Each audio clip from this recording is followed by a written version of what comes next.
मयूरभंज आज आज हूँ उन्नतिर दिन आज गोटे विकास जो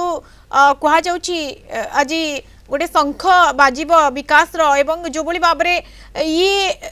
आज दुई नेता सेठार उपस्थित अच्छा जिते राष्ट्रपति और प्रधानमंत्री उभय उपस्थित अच्छा आज गोटे स्मरणीय मुहूर्त निहाती भाव में आज जन्मदिन राष्ट्रपति द्रौपदी मुर्मू जन्मदिन आज रही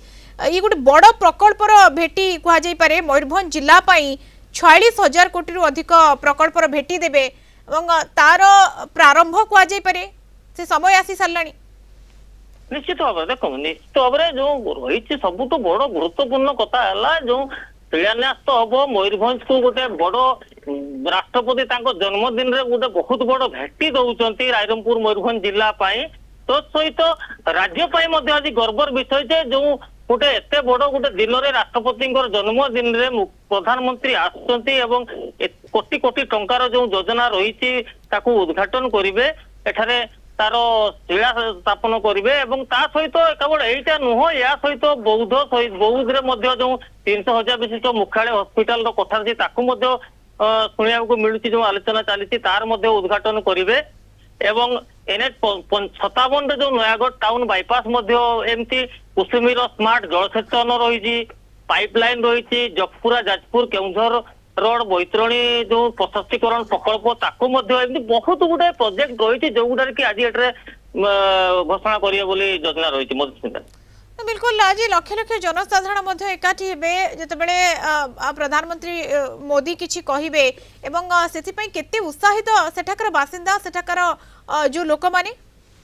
देखो खिया पिया छाड़ी घर द्वार तो आप गाँ गुड़ा को जीवे बर्तमान सब गुड़े एत बड़ गोटे खुशी जिनस गाँ गुड़ा लोक ही नहांती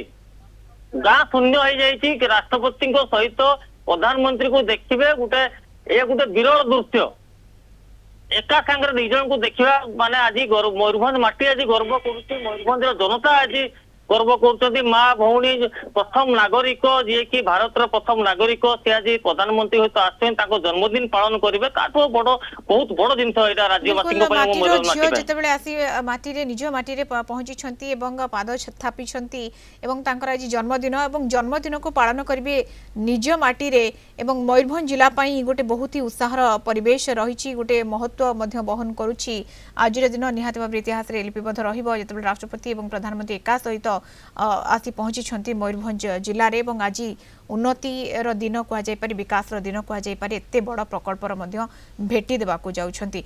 वर्तमान धन्यवाद वासुदेव सूचना बांगिरीपोषी रिपोर्टर वासुदेव पात्र जोड़ी होते प्रधानमंत्री नरेंद्र मोदी आसी सेठारे पहुंची सारी बड़ खबर आसी पहुंची।